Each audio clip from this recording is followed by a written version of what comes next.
This sutra is a solution for that. See, when you start working inside your inner space, so many enemies you will face. So many enemies. I am not talking about the enemies of the outer space. I am talking about the enemies of the inner space, inner world. Please understand, Patanjali goes to the extreme of saying even extraordinary powers are obstacles. He explains the whole science. He explains the whole science, how you get extraordinary powers. He explains hundreds of different powers through samyama, how you experience different powers, different energies. I myself have seen this great yogi, my teacher, expressing different kinds of powers. Just through sound, he will play whatever he wants. He will take a stone and create a sound as if he is hitting that stone with a hammer. That stone will give way, it will just break. And same way, he will create a sound as if he is throwing a stone towards a tree, the fruit will fall.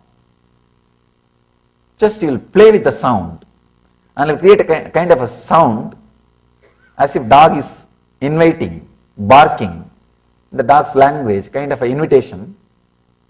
This whole surrounding, some 60-70 dogs will gather around him suddenly, and he will create some kind of a sound. The sound which gets converted into smell. Just by sound, he will create a smell. All the snakes in that area will start crawling around him. Kind of a dull smell he will create just by sound. All the snakes in that area will start coming near him. Means extraordinary powers.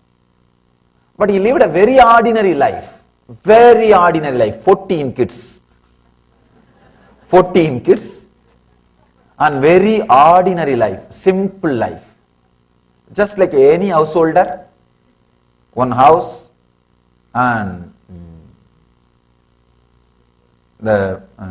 he will come once in a while to the temple here there and start talking to people and living a very ordinary life. Sometimes I used to ask him, when I see him expressing this kind of powers, why don't you express these powers to people? You will have a big following. He'll just laugh. He'll just laugh and say that the biggest miracle is producing few enlightened people. If I do that job, I am done. Not these small miracles, small powers. Patanjali explains all powers beautifully, but he says very clearly, even these things are obstacles. Even these things are obstacles. The other day one guy came to me, in Kalpataru, in India, Kalpataru program, he came to me and said, Kalpataru is the program, I am supposed to bless or give whatever people ask. So this guy came and asked me, Swamiji, I want my past memory to come back. I just laughed at him and said, do you know what you are asking? He was over enthusiastic. Yes, please bless me. I should have my past memory. I told him, I asked him, what is your age? He said 45. Are you able to handle this 45 years of memory?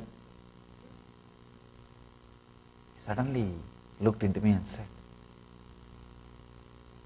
right, I am not able to handle. I am already depressed, feeling constantly guilty, suffering with these memories. They are haunting me. Many times I remember and think, I shouldn't have done that at that time. I shouldn't have spoken like that at that time. I shouldn't have done this at this moment. I should have behaved this way. Many times I remember and repent. I told him, just this 45-year-old memories, 45 years of memories can put you in depression. What will happen if you have 200, 300-year memories? You will become mad. 200 years of, 300 years of memory comes to your table. What will happen? You will become mad. sometimes we ask for things without knowing the after effect or side effect. Without knowing the aftermath, we ask for things. Patanjali explains beautifully, all these things are obstacles.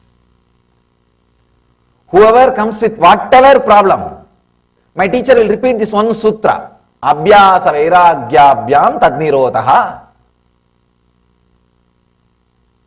If somebody comes with a knee pain, Guruji, I have done what you told yesterday, I have knee pain, this is a big problem. The initial level students, this pain, that pain, he will repeat the same line.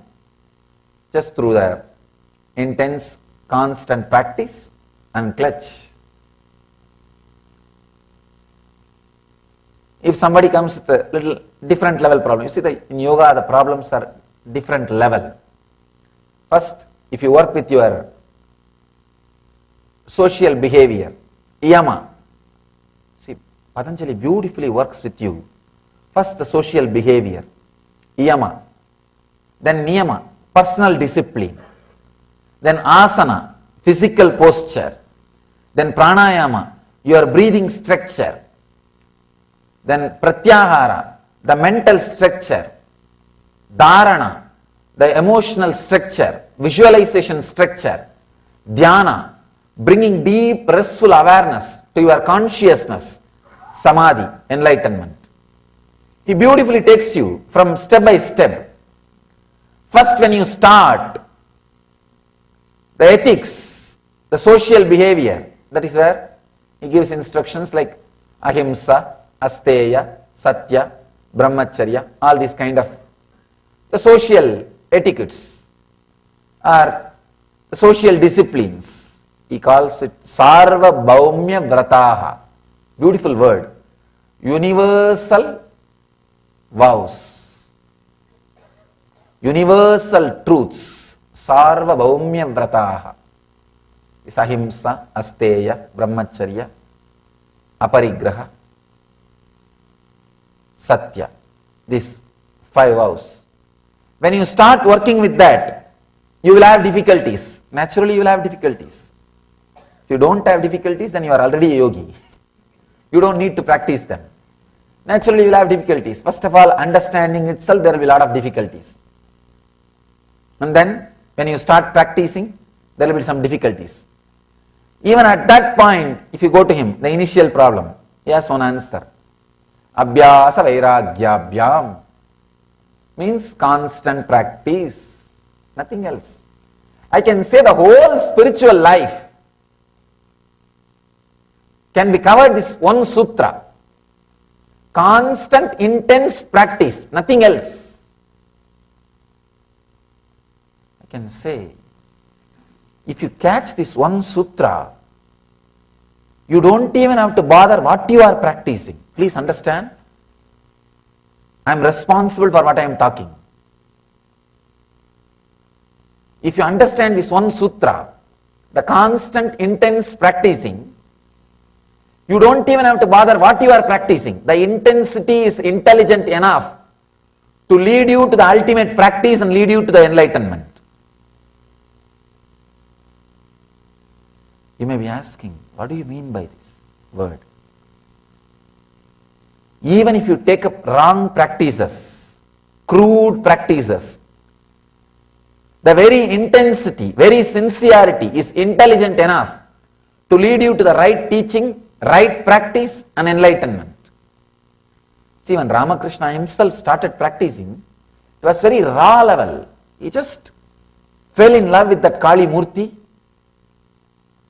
that deity, Kali, and he started living with it. And if you see the whole story, beautiful story, the deity became alive by his love, by his devotion. When you fall in love with somebody, the other will look really like an angel. It happens in a normal life. But here, he fell in love with the deity became real God. And it became alive. And not only it became alive, it started leading him to the proper masters, step by step, step by step. all he did is intense in what he is believing. The constant practice in what he is believing. Intensity, nothing else. You see the whole story. He falls in love with the deity and starts worshipping intensely. Practically he lives with her. Before offering the food, he will first eat and see whether the temperature, taste, everything is okay, and then put the food in front of deity. The temple officials were really offended. They said, I think this guy should be removed from the temple. It's disrespect to the deity, because as per the agamas, you can't eat the food. Not only eating the food, you can't even smell the food before it is offered to the deity. And here is a man, he just eats and sees the taste, then puts it in front of the Devi.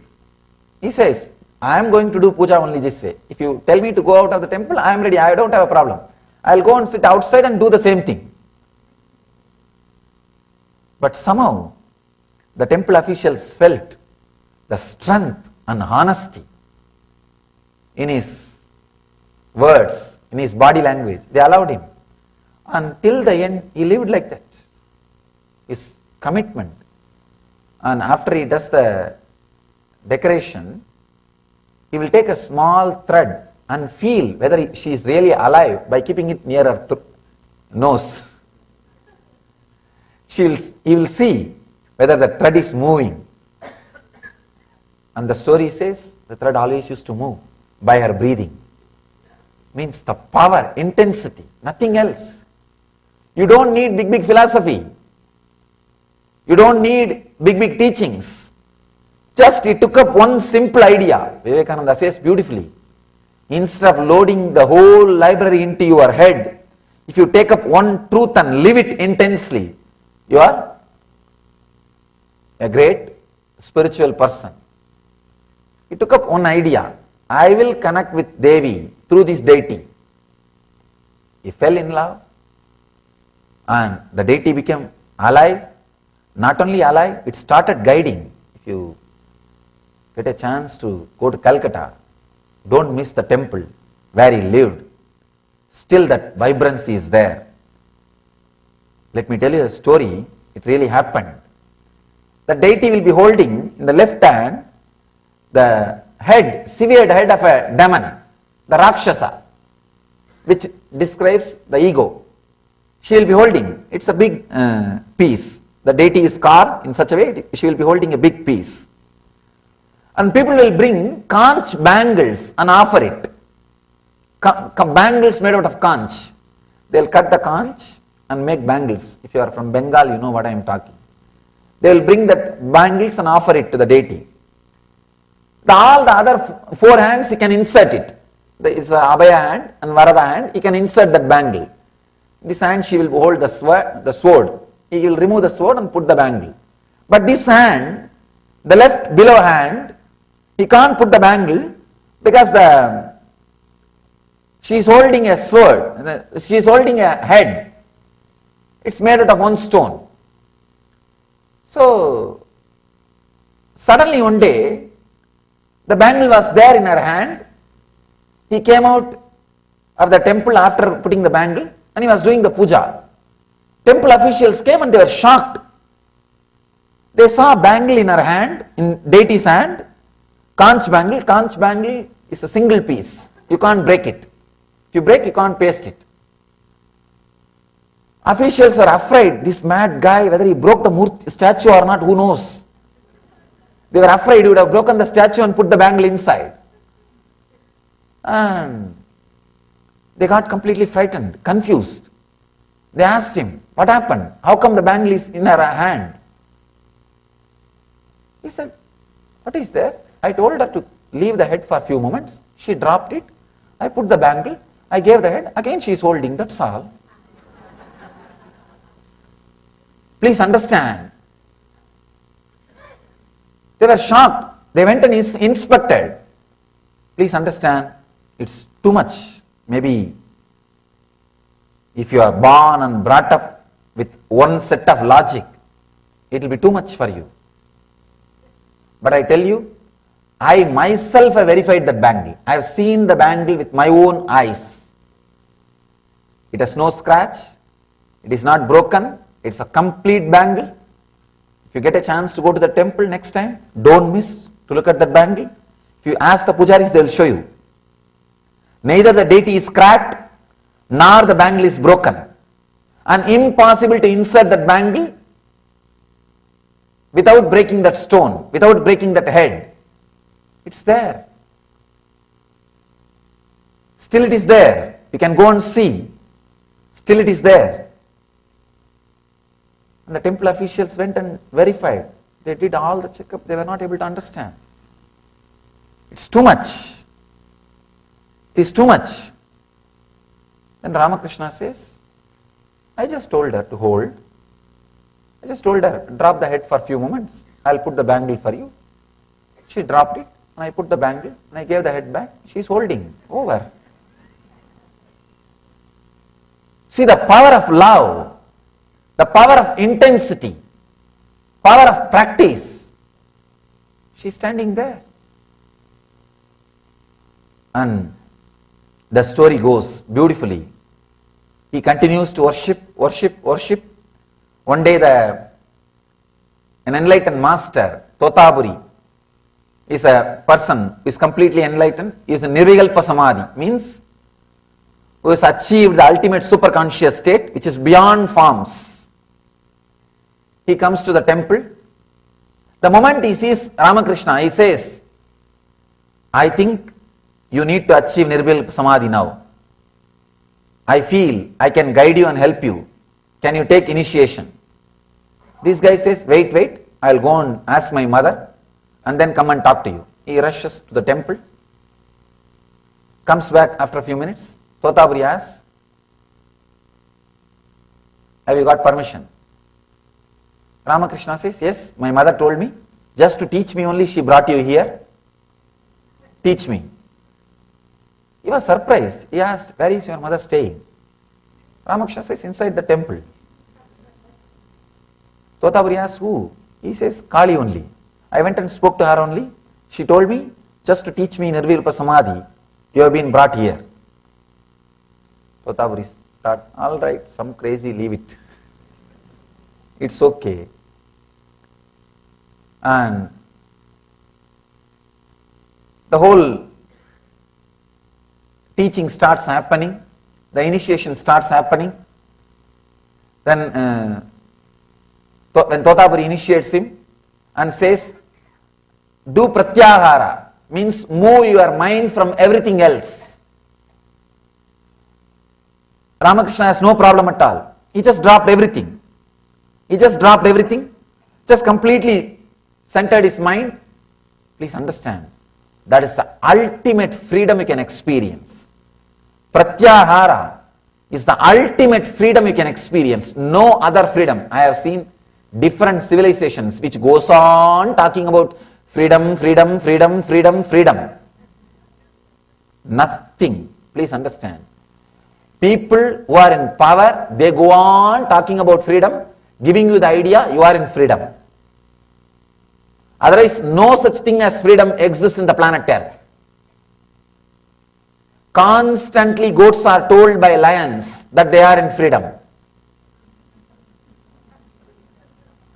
I am telling you the ultimate truth. Whether it is capitalistic society or socialistic society or communist society, whatever you may call it, whoever is in power, he goes on telling the others, you are in freedom, you are in freedom, you are in freedom, you are in the land of freedom, you are in the land of freedom, you are in the land of freedom. All over the world, this is what is happening. The big problem is, the fellow who is in power is also not in freedom. He is bound by the civilians.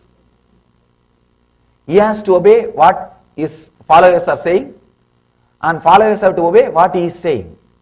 It's completely one binding the other. Pratyahara is the ultimate freedom you can experience. It is such a freedom. It is just a freedom.